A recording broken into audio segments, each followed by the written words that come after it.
Hello friend, नमस्ते। राम राम। मेरी नया दो गीत चैनल पे आप सभी का बहुत बहुत स्वागत है। मैं आप सब के लिए बहुत प्यारा सुंदर एक होली पर के गीत लेके आई हूँ। मेरा गीत कैसा लगा कमेंट बॉक्स जरूर बताना।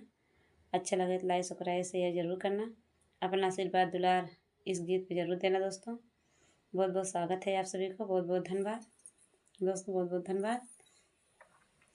भोला खोला केवड़िया खेलब होली, भोला खोला केवड़िया खेलब होली, भोला खोला केवड़िया खेलब होली, भोला खोला केवड़िया खेलब होली।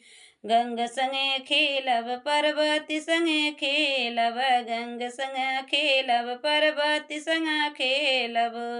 अरे नगवा सांगा खेलब होली, भोला खोला केवड़ी खेलब होली, भोला खोला केवड़िया खेलब होली, भोला खोला बढ़िया खेलब होली।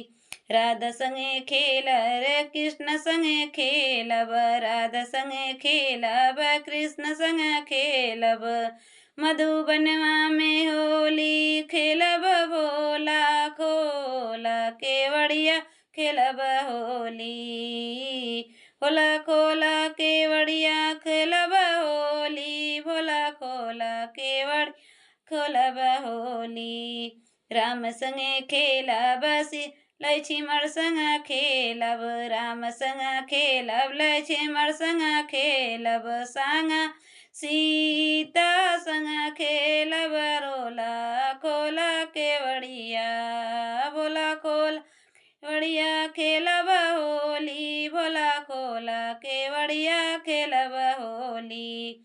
विष्णु संग खेलब लक्ष्मी संग खेलब, विष्णु संग खेलब लक्ष्मी खेलब। भोला खोला केवड़िया खेलब होली, भोला खोला बढ़िया खेलब होली।